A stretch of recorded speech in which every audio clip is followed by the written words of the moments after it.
Not a pound for air to ground. At least not until we come to this.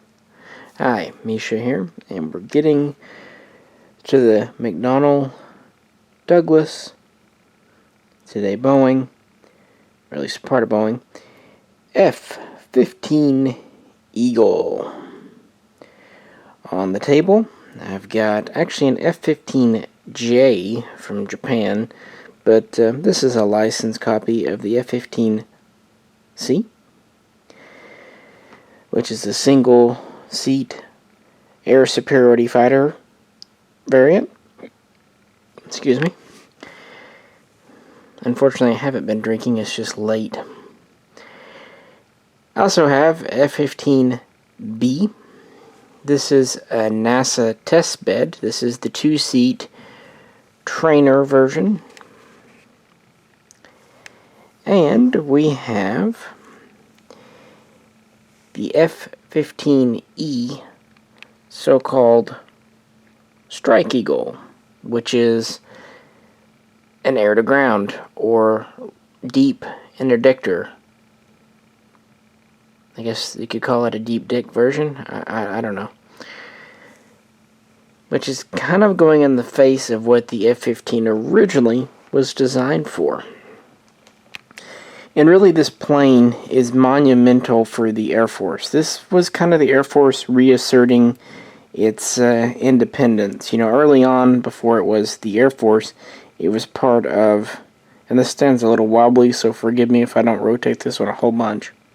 Anyway, the Air Force, of course, was originally part of the Army, so it took them time to get out of the Army's shadow. Well, by the early 60s, they started to kind of be subsumed by the Navy. Robert McNamara, really, and of course many others in the government, it wasn't just him, wanted the services, namely the Air Force and the Navy, to share as much equipment, fighters, helicopters, as possible. This led to the F-4 Phantom, which originally was a Navy aircraft. Well, it ended up being used in quite large numbers by the Air Force. It also led to the F-111, which started off as the TFX program from General Dynamics, which I've done a video on, where the Navy backed out on the 11th hour because it just wasn't working out. And that, of course, would lead the Navy to everyone's favorite F-14 Tomcat, and I promise a video is coming on that.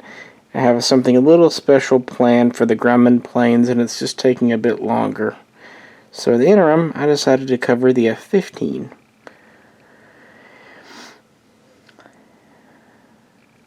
So originally, the Air Force was told, hey, you need a new airplane, try the the A4 or the A7, which were dedicated pure attack planes. By that, I mean they had no air superiority capability and not really any way to defend themselves against other airplanes. In the case of the A7, very limited. The Air Force, in turn, was actually quite taken with the Northrop F5. I can understand why. It's actually one of my favorite little planes, too. They had great success with the T-38 Talon trainer. And, yeah. But, long story short, yada yada.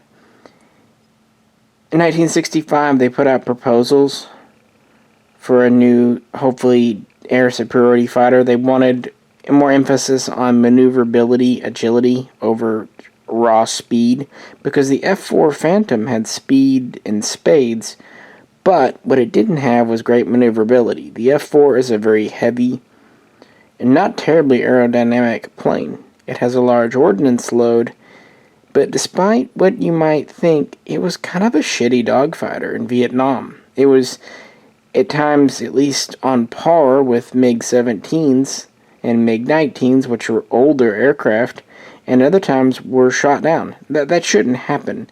A state-of-the-art, much more expensive airplane should have no trouble taking down cheaper Soviet planes from a decade earlier.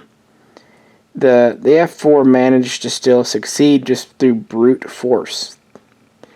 It was also shown that despite what the geniuses, the theoretical, the armchair planners thought, the reality of combat in Vietnam was they were close to visual range, so it wasn't over the horizon.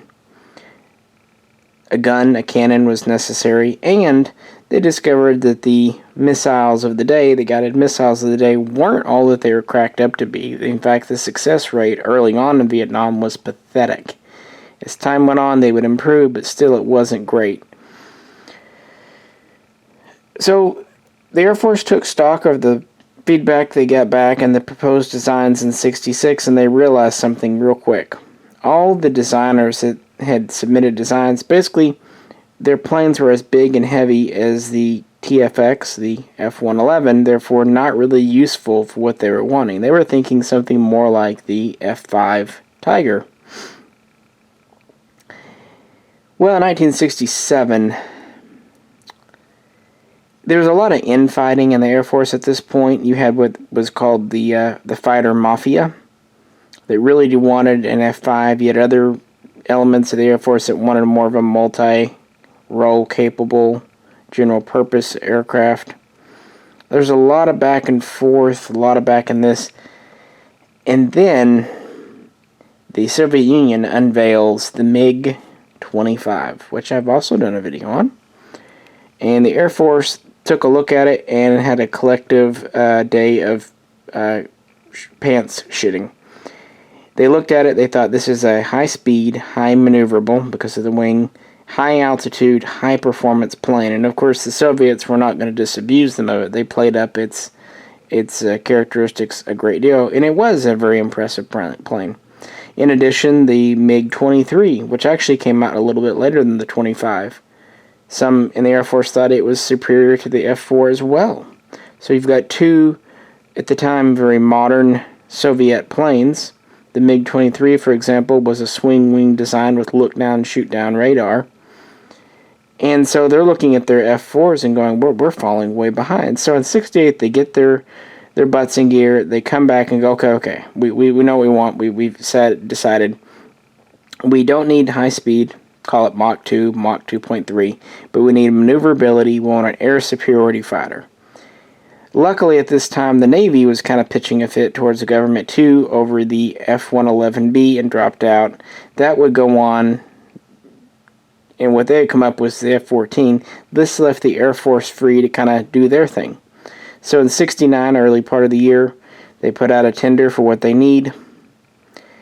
Essentially, you end up with Fairchild, North American, and McDonnell-Douglas submitting proposals. General Dynamics, the F-111 guys, did as well, but they were early disqualified. So late that year, right before Christmas, they would select the McDonnell-Douglas design, and it would immediately go into pre-production design, blah, blah, blah, blah. And actually, the first planes would take a test flight in 1972. So very quickly, for the standards of the day, it was ready to go. Of course, after a few bugs were ironed out, nothing too major, it was pretty smooth. The first production craft rolled off the assembly line in '74. And the first fully serviceable, fully military operational F-15 Eagle, at this time we were in the A and B variants, was declared ready to go in September of '76. And from that, history moves on. What they came up with was the first true, pure fighter, air superiority, that the Air Force had since the days of the F-86 Sabre. It could mount up to 8 air-to-air missiles. It could also have up to 3 external fuel tanks. Had a standard crew of 1. Had a fixed wing. 2 engines. Had look-down, shoot-down radar. Going off lessons from the F4, it had a 20mm M61A1 Gatling gun cannon, and it was maneuverable, and is quite famously known. And one of the first things I remember about this airplane from being a kid was that its weight to thrust ratio was 1-to-1, meaning it could pretty much just go straight up. Now, it wasn't the fastest in the world, but it could get past Mach 2, about Mach 2.3 at altitude, or about Mach 1.2 close to sea level, so plenty reasonable. It was a very, very capable aircraft. Like I said, this version here is the Japanese, the F-15J, which is essentially an F-15C. The C's were just an upgraded version of the A, first introduced in '79 and taking over just with, updated computers, electronics, the usual suites, more compatibility with weapons, so on and so forth.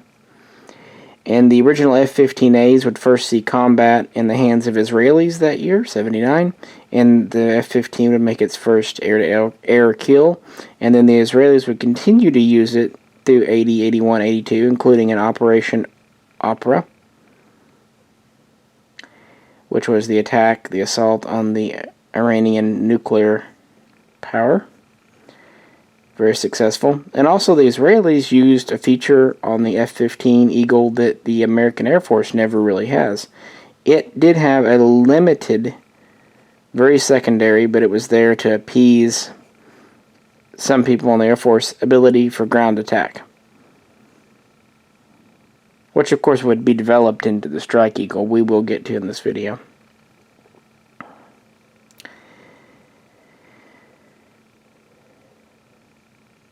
Just an interesting airplane, full sure.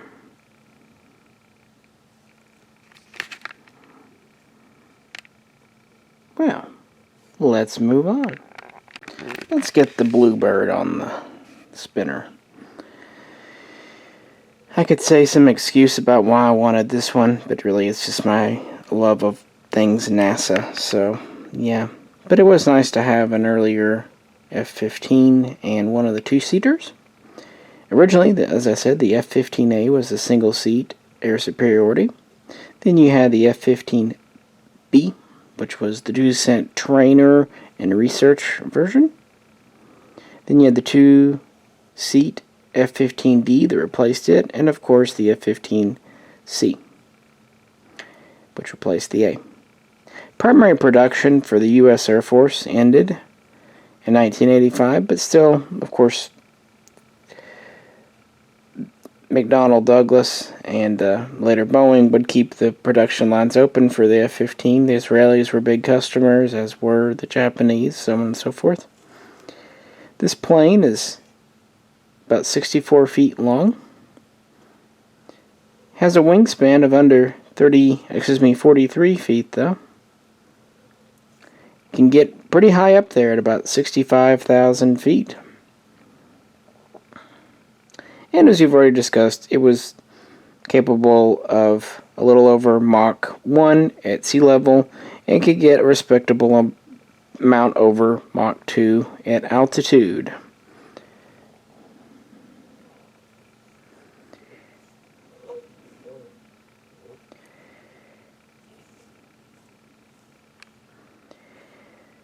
So yeah, these would continue to see service in Israel. They would start to replace older fighters, interceptors in U.S. Air Force service, including many of the Century series. They would, of course, see upgrades over time. The radars, the engines, so on and so forth would be upgraded.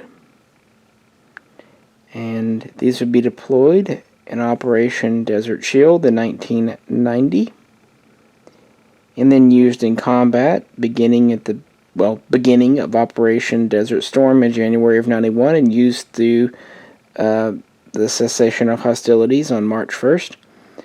They had a very good combat record. They shot down between 34 and 39 Iraqi aircraft, depending on exactly which source you refer to. The F-15 Eagle has had no air combat losses itself. None have ever been shot down. Some have been destroyed on the ground or been damaged in the air, but all made it back home in that case. It is an extremely effective fighter made for that one specific role. It continued to be used throughout the 90s over Iraq to enforce UN sanctions and the no-fly zone. It was again deployed in Kosovo in 1999, where it shot down an additional 4 more MiGs. And of course, the F-15 has continued to see service through Afghanistan and the invasion of Iraq in 2003. But it couldn't all be roses. Probably its biggest blemish was in 2007, in November, when Missouri, so just north of me here, Air National Guard F-15 broke apart in flight. It was eventually determined that this was because of an improperly made part leading to stress fractures. But that did mean all of the F-15 fleet was grounded for about 2 months, and a majority was grounded for longer than that until they could be inspected and, if needed, replaced. And it did drive home the fact that these weren't exactly young airplanes by that time. That said, they filled a vital role, and the fact that they were grounded for even just a few weeks really showed how much America's air security, air defense, was based around this plane. So, they're still very much in service today. They produced just under 1,200 of these. Not all, of course, for the U.S., but U.S. has used over 300. Plans to date have this in service till at least 2020, up to maybe 2025. Around 2015, some were replaced, or scheduled to be replaced by the F-35 Lightning, and of course, some were replaced earlier by the F-22 Raptor, which we'll get to, but that of course deserves very much its own video.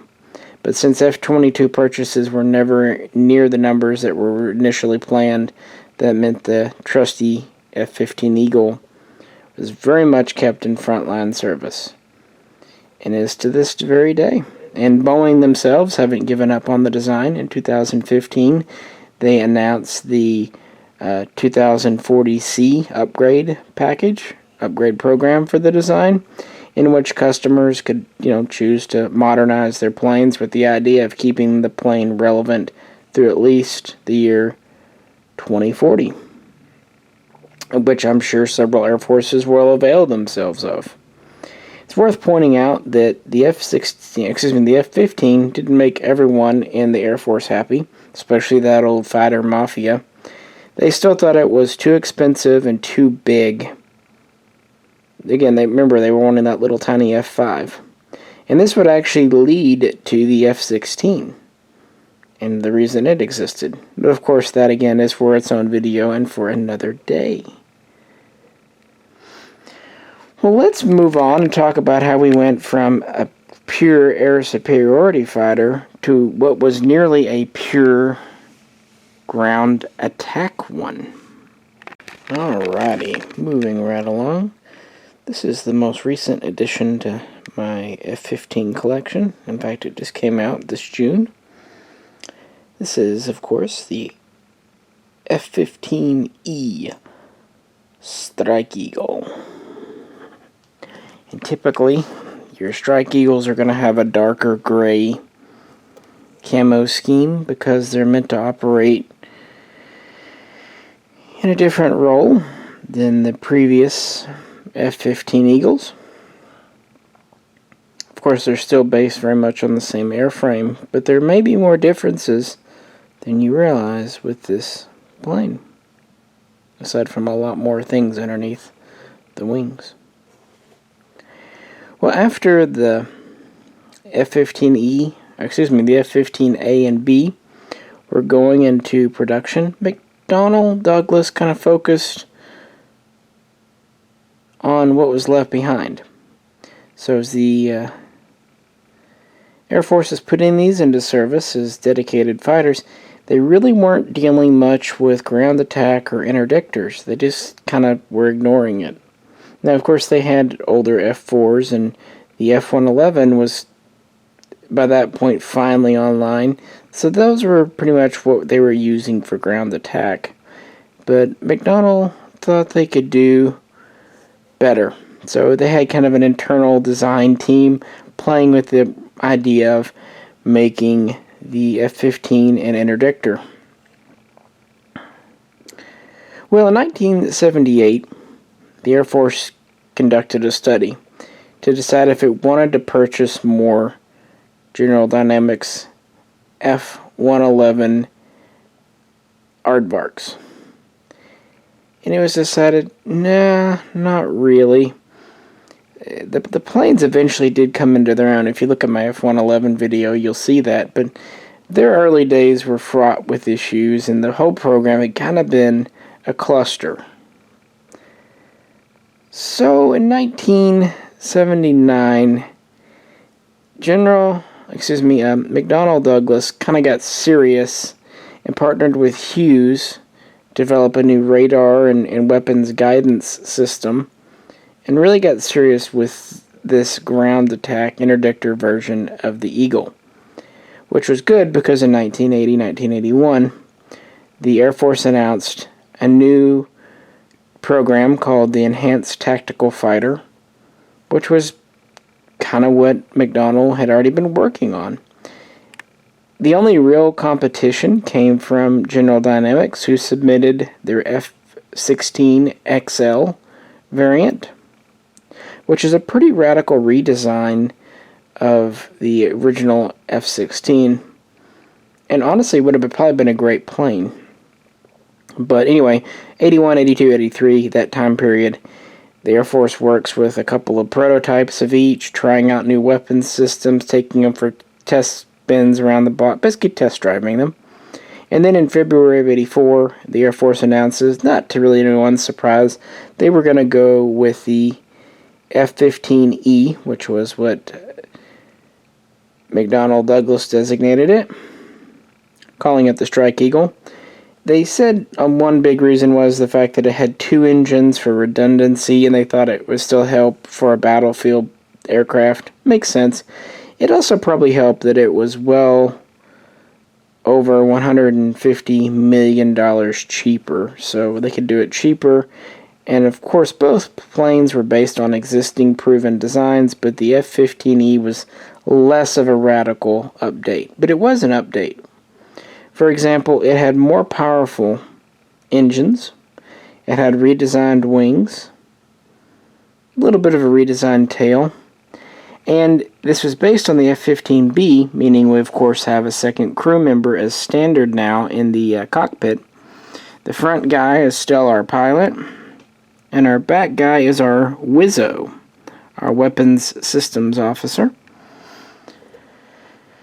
And he would be charged with picking targets, managing the weapons, managing the counter defenses, the electronic countermeasures, and he could take over as a backup pilot if necessary.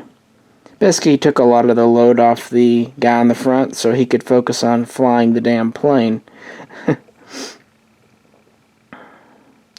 Well, the F-15E would first go, but they'd start to make these in the summer of 85, and the first one would be basically ready to go for test flying in late 1986, and the first aircraft was delivered to the military in 88 and was declared fully operational in 1989, just in time for Operation Desert Shield, which the F-15E was deployed to.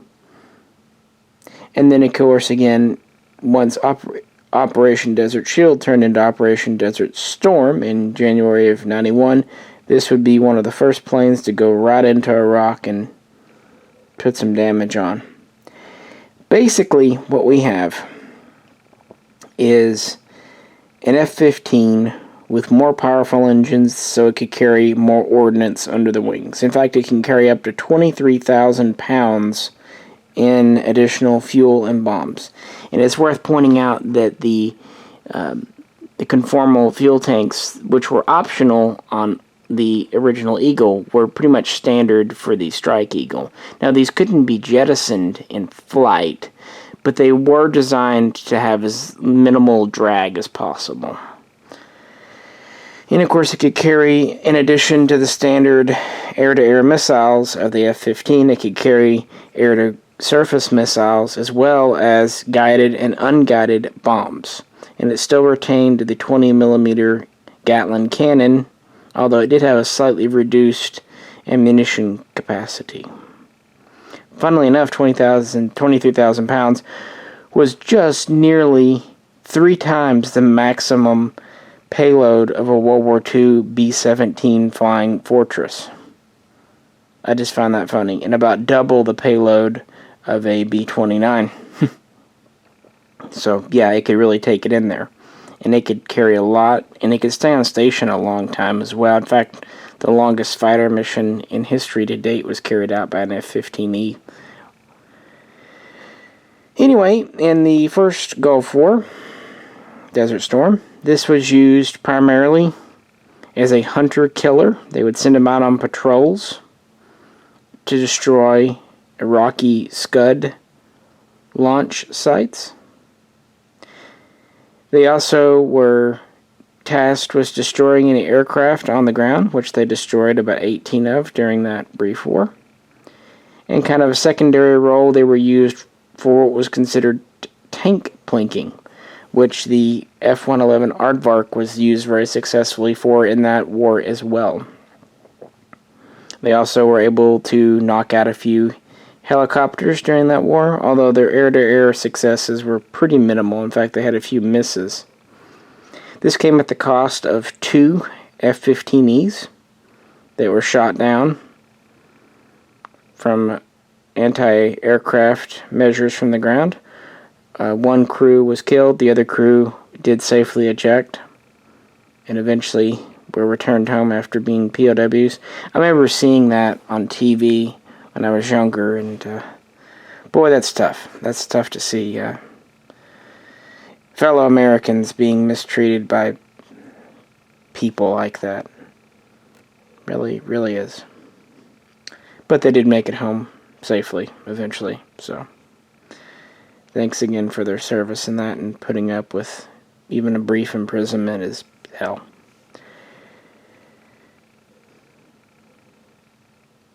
Of course, this would stay in service throughout the 90s. It was used pretty extensively to enforce the no-fly zones over Iraq, and it was used to knock out Iraqi radar and other facilities in 98, 99. It too is deployed in Kosovo. And of course, it would go into Afghanistan, which this one is a replica of here, in 2001 and 2003, and would continue to see service. Probably the biggest upgrade it's had over its life was a radar and, of course, computer systems upgrade.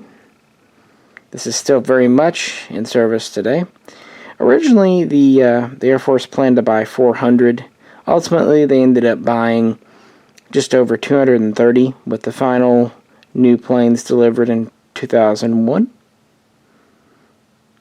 But the manufacturer would make a total of 420, at least to date, with the rest going to interested foreign customers. Cool plane, honestly. Like the F-15 Eagle, this is still very much in service. In fact, just a couple of years ago, these were evaluated, and it's worth pointing out too, the F-15E was not subject to the parts defect that grounded the Eagle fleet, so these remained flying in 2007, 2008. But yeah, they looked at these, and they're still very much declared to be in service until at least 2025, and there's not even really a firm replacement on the drawing board.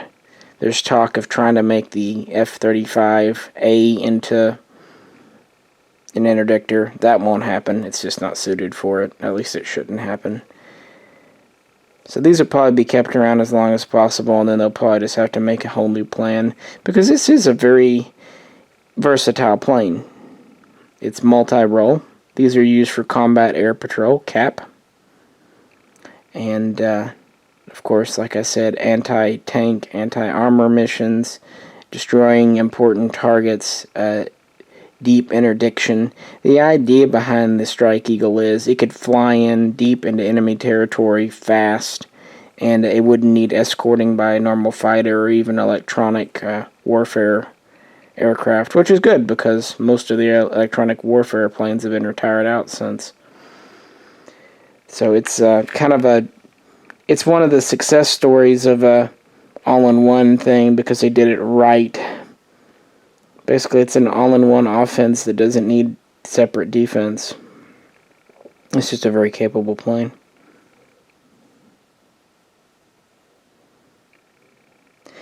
It has the same dimensions as the standard F-15. Of course, it's a little heavier.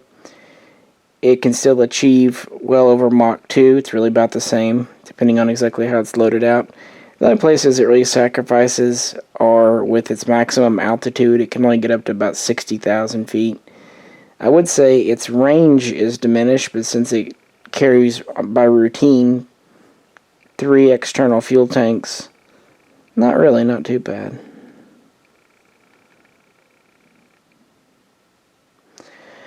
Alrighty guys, I hope this was enjoyable. I enjoyed making it. I kind of displayed these models in the order I picked them up. This was my first F-15, and actually one of the first planes I bought from my friend Pete, down at Pete's Collectibles. I kind of liked it for being both Japanese and an F-15. It kind of ticked both boxes. I've had it for a bit. The NASA one, these haven't been produced in a few years, but Pete's had a few of them and stuck back. And it's one I almost got many times and just held off on. But then I just finally gave up a bit ago and grabbed it. And I really like it. Anything NASA I'm going to enjoy. And I also like the clean lines that it has.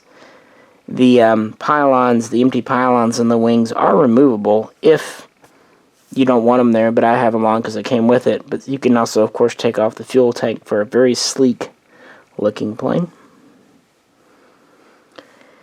And I like that it's based on an early B model. It's my earliest one. And of course the Strike Eagle is my latest one. Most modern. I was kind of leery. It has so much weaponry it came with in pods, and I was kind of not sure how I'd get them on, but I have to say the newer Hobby Masters, they are really doing better with the ordnance. They plug in securely, not too hard, not too little. They've definitely improved their game there. By the way, I think I even said these are all 172 scale diecast, made by Hobby Master. There's a few other companies making Eagles, but not a ton of them. Corgi doesn't do one as far as I can remember. And these are just really the only ones, and they're great models. They're all metal except for the verticals. I think even the horizontals are metal. I can't remember. Yes. So only the vertical tails are polymer, and that's because on the F-15 the tail is very thin. So I think if you were to make the tail of metal on this, it would be very easily bent. So good on them. The wings, all that are of course metal, and it has a good heft and weight to it. Really like it. And these all three did come from Pete's. He just simply had the best price. So if you're looking for an F-15, I can't recommend him enough. And as I mentioned on Time to Time, if you'd like to use product code Misha, M-I-S-H-A, you can save 15% and get a good deal on shipping down at Pete's Collectibles. If you could, it'd help him out. Doesn't really help me out financially, but it helps me out knowing I help him out because he's helped me out getting into this hobby. So I just like to pay things back when people help me when I can. Alrighty guys, I'm going to hit the hay and then get to work on the next video. So hope you enjoyed this. Any questions or comments, do please leave them below. If not, I appreciate you tuning in, and I'll catch you very soon next time.